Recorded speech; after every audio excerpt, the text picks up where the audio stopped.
California prepares for lockdowns as Pfizer hits a roadblock with its vaccine.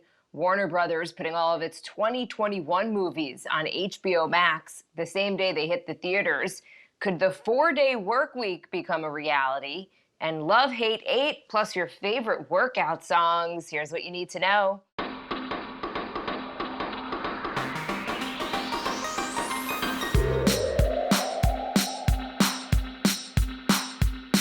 Good morning. This is Cheddar's Need to Know podcast for December 4th. It is Friday. I'm Jill Wagner here with Carlo Versano. Hi, Carlo. Wow, packed show today, Jill. I'm excited. But before we start, I have a quick I have a very quick PSA for everybody. Go to your fridge right now and throw out your Thanksgiving leftovers. It's time. They had a good run. Whatever you didn't eat, it's not good anymore. Just toss it. I just had to do this, so I just wanted to throw it out there to the crowd. You know what? We have a thing of stuffing actually that I contemplated eating last night, and I'm like, And it's like, if I'm not going to eat it last night, I'm never going to eat it. You're right. Just chuck it. Okay, since we last spoke, new infections, hospitalizations, and single-day deaths have all broken records in the U.S. California, if you remember, was the first state to issue a lockdown back in March. So California is now preparing to institute new regional stay-at-home orders. If hospital ICU capacity drops below 15% in any of the 5 state regions, then a strict lockdown order will follow. It's very likely to happen in the next week, probably in Southern California first. Meanwhile, in an interview with CNN, President-elect Biden said that he'll ask all Americans to wear masks for the first 100 days after he takes office, adding that he plans to keep Dr. Fauci in his administration. That's good to hear, I think. I hope that that mask initiative will help a little bit, but I think it's far past time that we're doing something like that. He also, Joe Biden, said that he will get the vaccine on television when his time comes, along with former Presidents George W. Bush and Barack Obama. They've also said they'll do it on TV. Dr. Fauci has said the same thing. This is all obviously a way to sort of like prove that these vaccines are safe. My hope is that President Trump does this too, because I think he's someone who could actually make a difference to people who might be hesitant to get this. On the vaccine front, Jill, Pfizer had to cut its initial worldwide vaccine rollout in half. They say that they've just run into some supply chain issues. It's nothing, I don't think anything to be too concerned about, but just a reminder that, we're not quite there yet, right? The company says it's still on track to provide 1 billion vaccines in 2021, but the first rollout worldwide will be 50 million vaccines as opposed to the original 100 million that they were hoping for. By the way, I meant to mention this yesterday. Government officials here are planning to issue little wallet-sized cards for people to keep track of their first and second shots. And I think many places are probably going to offer the option of getting a text alert when the booster shot is due, sort of a follow-up on what we were talking about yesterday about like how do you incentivize people to come back for the second shot, right? It's a reminder, right? In some ways, making the vaccine was the easy part. Distributing it and getting people to take it is going to be sort of the long and laborious part. But that's not to say that we're not almost there. I was chatting with a friend of mine yesterday, and she's like, what do you think? Or do you think the vaccine's safe? Are you going to get it? And I'm like, yes. Like, sign me up. I would take it right now. And she was actually like, she's like, I want to have another baby. I don't know. I'm like, I'm nervous. And her husband was like a little nervous too. I'm not saying No. I know what you mean. I was surprised, and I get it, but I think that this doubt about the vaccine is real. Hopefully, as they roll it out, though, and they roll it out to, the plan is, of course, the healthcare workers who I think are going to sign up en masse to take it. Nursing home patients, I think they're going to sign up en masse to take it. So hopefully, as the rollout starts, it will become more acceptable for a lot of people who are hesitant. The New York Times has this cool piece online. So they ask you a few questions and then basically estimate your place in line for the vaccine. Nationally, I am behind 268.7 million people, 16 million in New York, and Nassau County, where I live, I am behind 1.1 million people. They don't give you an estimated date for when your place in line is actually up, which I think would be helpful. But I'm thinking June, perhaps, for me. It's funny. My numbers were almost exactly the same. So nationally, I am also behind 268.7 million people. I'm behind 16 million people in New York and 2 million people in Brooklyn. So I think you're probably going to beat me to the punch by about 900,000 uh, people. But yeah, I think Jude. Keep in mind though, once people start getting it, that's when that's cases are going to drop off, right? It's obviously it's very important that when you get it, but we may be sort of seeing the beginning of the end of this thing even before you get your shot, if that makes sense. Well, and I was also thinking about this in terms of, okay, so there's the hesitancy that people aren't going to take the vaccine, but as long as you have the vaccine, right, you're Yeah. okay. Like, and that's a totally selfish, right? So that's the opposite of a societal view of this and as a way to get to herd immunity. But just from a selfish perspective, if you take the vaccine and you take both doses when you're supposed to, you're pretty much immune to getting the virus. Well, that's a very important point, Jill, because that wouldn't be the case if these weren't so effective. But if these vaccines are truly 90, 95% effective, I think you're absolutely right. If they were like 50, 60, 70% effective, it's a different ballgame, right? Because there you're really counting on the herd immunity to kick in. Right. Meanwhile, President Trump's going to be visiting Georgia tomorrow for his first post-election rally in support of the two Republicans running in the state's Senate on January 5th, those runoffs. State GOP leaders are said to be a bit nervous about the president's trip. They're worried that his continuing claims that this election was a fraud is actually going to depress voter turnout, especially among the party's base. New polling shows that the Republicans in those races, Senators David Perdue and Kelly Loeffler, are actually slightly behind their respective Democratic challengers, John Ossoff and Raphael Warnock. Now, if the Democrats were to win both seats, the Democrats will control the Senate. And if that happens, you could see a big sell-off in Wall Street. Yeah, if polls don't matter in a general election, they really don't matter in a runoff. Because I know we always say like it's always about turnout. It's really about turnout in a runoff, right? Because you just don't know who's going to come for this like sort of off, off. I don't know what would you say? It's not like an off-brand election, but like it's not like a typical election. Anyway, it's like what I'm trying to say, it's a down ballot election without any draw on the top of the ticket. But I mean, both parties have been trying to get out the vote, but the Republicans are concerned, right? Yeah. It is going to backfire. That if you keep telling people that the election's rigged and that their votes don't matter and blah, blah, blah, what is your incentive to vote? Well, that was exactly the point I was going to make, Jill. I still don't think Democrats will pick both of these seats off. I think maybe they'll get one. But when the leader of your party is telling you your vote doesn't matter because the whole thing is rigged, why would you keep voting, right? I mean, that's the problem. On the story that's rocking Hollywood is what is really a tectonic shift for the entertainment industry. Warner Brothers announced yesterday that it's going to put its entire 2021 slate of movies, 17 in all, on HBO Max the same day that the films premiere in theaters. So we're talking about movies like The Matrix 4, Godzilla vs. Kong, Dune, and other blockbusters that will be available on the streaming app for a 31-day window on the same day as their U.S. theatrical debuts. Warner says this is a one-time deal because of the pandemic, and even if it's that true, right? Even if it goes back to normal in 2022, it is a body blow to the movie theater industry, especially if other studios follow. But Carlo, it seems like one of those things where once the toothpaste is out of the tube, it's hard to put it back in.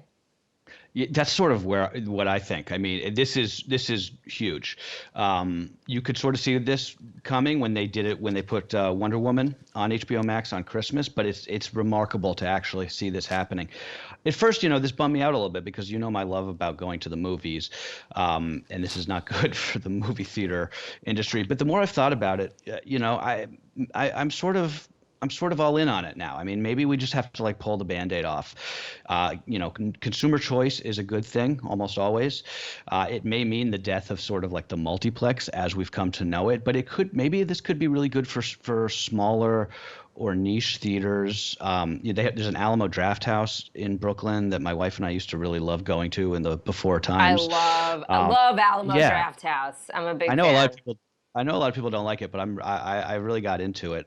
So maybe it's good for people. What's not to like? I have friends who are like movie purists, and they're like, I don't want to be eating, I don't want to be listening to people eat, and Gotcha. I don't want to see the waiters like scurrying through the seats.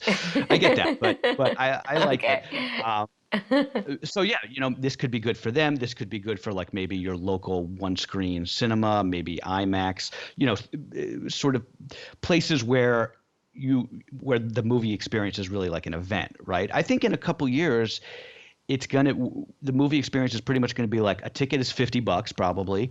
But there's a huge screen, you get the nice big recliner, there's food, there's drinks. Maybe you do it a couple times a year for like a big event film with your family. Steven Spielberg actually predicted something like this a few years ago, and I think that I think that he was probably a little bit ahead of his time, but I think that's where this is going. He also was working on Quibi, so who knows if how his Was predictions Spielberg are going to involved in come out. Quibi? He was producing some stuff for Quibi. Okay. He wasn't an investor, I don't think, but he was creating content. But that All right. whatever, that's neither here nor there. I do think that I think your point is valid. I don't think movie theaters are going away. I just think the question is, can they survive the next 6 months? I mean, they still have to pay. Oh, they have a lot of real estate. Right. Like there's real costs at operating these theaters at huge losses. So the question is, are they going to just be able to survive the next 6 months, forgetting about what the trends are going to be afterward? Because I do think that people are still going to want to go to the movies. I mean, I think I'm so excited to take my daughter to the first movie and eat candy Oh yeah, and yeah, like yeah. I'm excited for that experience. You have to wonder though. I mean, I think more people as they invest in their homes are putting home theaters in. So is movie night gonna be, hey Carlo, you and Becky come over, we're gonna watch in Right. our home Right. theater a new release. It might just be different. But we'll see. We'll see where, what happens. The pandemic has been pretty much not necessarily creating new trends, but just accelerating trends that were Exactly. already in the works, like shopping online and things like that. But there's also a push now for shortening the regular work week. Okay, this is accelerating around the world, also in the wake of the pandemic. So Unilever in New Zealand just became the most prominent company to say that it would allow all employees to work one less day a week, one fewer day a week, as part of a 1 year pilot. And importantly, their pay isn't going to change. Spain's Hmm. deputy PM also said this week the government's actively considering shortening the work week to 4 days as a way to juice employment in that country. Yeah, Spaniards not going to be happy they're extending the work week like that. Oh God, chill. That was a joke that you in the old days you would have laughed at. I'm just I did laugh. I did okay, fine. laugh. It's funny because they don't work very hard in Spain. That's the joke. Carlo, I Anyway, laughed. I got it. I know. I'm just teasing you. And I shouldn't. I mean, it's not like the Italians work hard either, or the French. Um, but productivity experts still they believe that the abrupt change in how people are going to work this year, to your point, is really this new opportunity to get traction for an idea that's actually been around since the 1960s. This idea of really condensing the work week into 4 days on, 3 days off. I, I mean, to me, there's no question that this would be better. I don't know who would be against this. I'm actually genuinely curious if you can think of a reason why a 4-day work week would be bad, at least when it comes to office work. Email us, need2know@cheddar.com. I'm very curious what those could be. I can't think of any. Who wouldn't want a 3-day weekend, even if you have to work harder? Let me ask you, so would everybody be on the same sort of Monday through Thursday schedule, or would it be scattered? Because that's the I argument I think guess that that you could depends. make, that if it's scattered and you need to reach somebody who's on their weekend, and just say it's Friday and you're working and you need to reach someone, maybe productivity would go down. Personally, when I used to work at NBC on their network desk, and I know Carlo, you did as well. I don't know if you worked the same schedule, but we did. We had a fortnight schedule where Yeah, we would work. I mean, is fortnight the right word? As I'm like yeah, yeah. losing my brain That's what they at called 6 it. a.m. Yeah, so we would work. I'd work 3 days. Some weeks I'd work 2 days a week, but they were 12-hour shifts. And then the following week I'd work 5 days a week, 12-hour shifts. It Right. evened out to 8 hours a day. But I liked it because it kind of like gave me more free time. You had kind of like one on week and one off week. Yep. Nurses kind of do something similar. I think it's time I think bottom line is it's time to rethink this 9 to Everything. 5 Monday through Yeah. Friday slog that we're in. Well, especially because I mean, I think that the idea here, especially with Unilever, which is actively doing this, is everyone works basically Monday to Thursday. You just work longer. You still have to get the same amount of work done, but you're not expected in the office on Friday. But especially, I mean, again, and this, I realize that not everybody has an office job, and that it's different in the service industry and whatnot. But just the advent of smartphones alone was probably reason enough to do this. Like no one's ever really off anymore, right? You're always sort of expected to check your email and whatever. So anything that sort of gets our work-life balance back into reality, I'm for. I'm with you. All right, one of the great holiday charities launches today. We're talking about the USPS annual Operation Santa, where you can read letters that underprivileged kids write to Santa and then choose to adopt them. The letters, that is, not the kids. Typically, you have to go to the post office to read a child's letter to Santa and then choose to buy and ship the gift requested. But this year, for the first time, the initiative is going virtual. So the Postal Service will be uploading letters every day to Operation Santa to the website. So you can read the letters and then pick one that you want to adopt. Some of the letters from the past years have already been posted on the website, which we have linked to in the newsletter. What a great idea. This is one of my favorite charities. I highly recommend it, especially this year with so many families hurting. It's just such a pure cause, right? It's like, is there anything more pure than just like getting a kid a Christmas gift that they want? If you have 5 minutes today, read some of the letters that are online.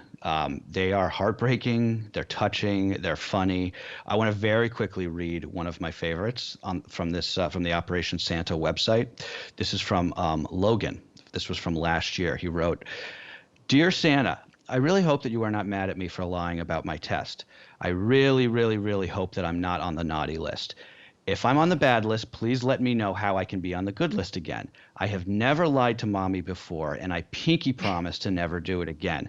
If I'm on the good list, can you please give me a blue scooter for Christmas? Sorry again for lying. Love, Logan." I mean, how do you not just like dissolve when you read some of these?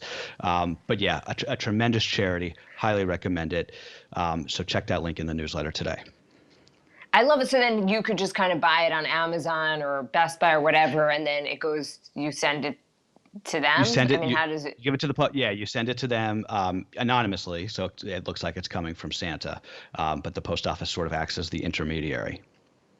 Love it. Okay, before we do Love, Hate, 8, a lot of you reached out on Twitter and email about the songs that you listen to while working out. And I just want to mention some of them because they were great and they gave me tons of inspiration. I have to say, I worked out yesterday and I actually put on Dua Lipa. So the first song, Don't Start Now by Dua Lipa, Nobody Speak by DJ Shadow, Fuel by Metallica, Pop Star by DJ Khaled and Drake, Sky Full of Stars by Coldplay, and as somebody wrote on Twitter, if you listen to that, you're already at 15 minutes of your run because it's such a long song. Also, people mentioned two of my personal favorites, Jay-Z and Linkin Park, the Numb Encore mashup. That's a great one. And the Jacques Lucant remix of Mr. Brightside by The Killers, which is one of my all-time favorites. But yeah, all great picks, guys. You've motivated me to make a gym playlist. I'm not saying you've motivated me to go to the gym, but I'm prepared to make a playlist for the gym. Maybe we should make a Need2Know playlist on Spotify. We should. Wait, and then somebody else mentioned, and I love this. Okay, I just wanted to read their entire pick. I think her name's Nicole on Twitter, said old school 90s gangster rap, NWA, Wu-Tang Clan, Snoop Dogg. It makes me feel badass, if I could say that, even though I've never even had an overdue library book. Love it. And it's like, I get you. that, right? I mean, it's totally what? You. It's totally you. I'm like, this woman is speaking to me. Carlo, let's very much consider that as something to do for over the weekend. I'm gonna work on it. Let's do a little Love, Hate, 8.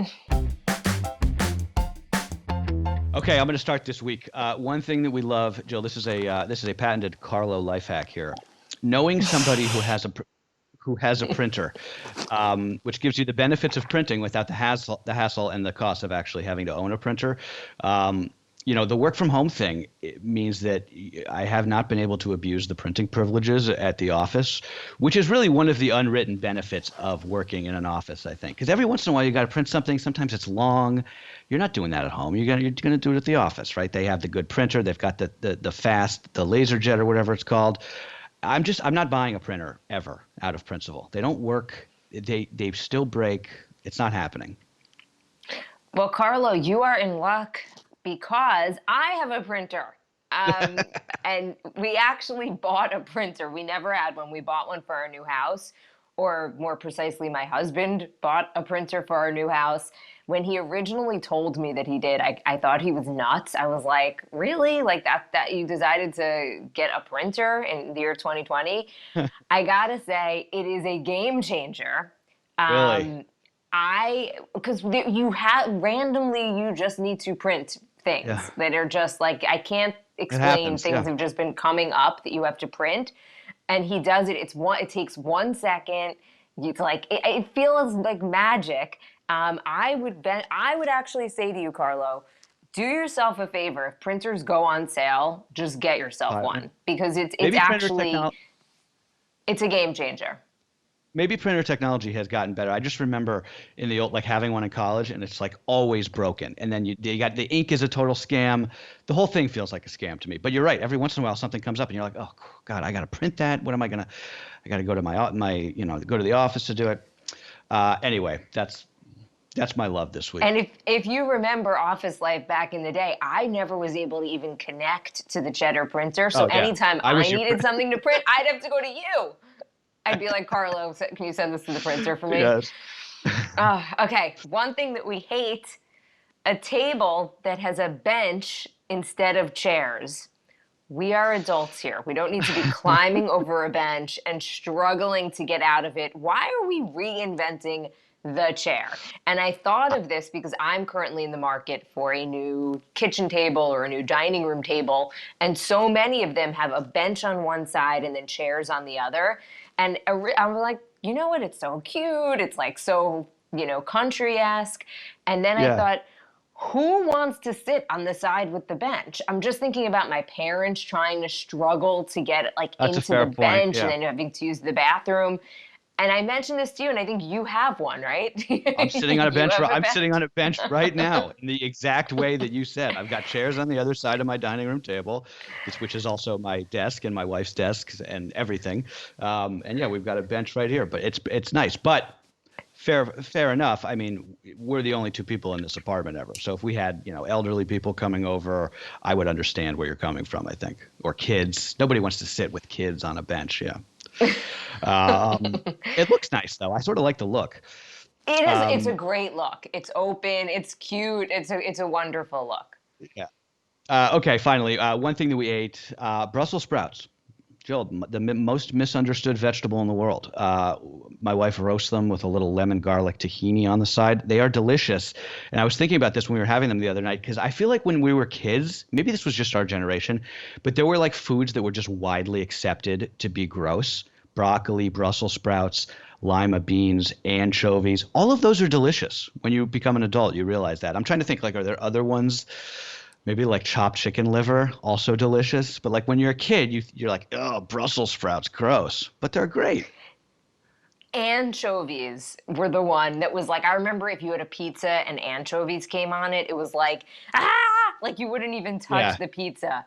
But yeah, I mean, Now, what's wrong with anchovies? We I eat other actively want fish. anchovies. Yeah, I actively ask for anchovies on my pizza now.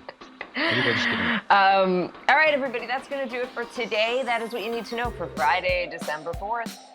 Have a safe weekend, guys.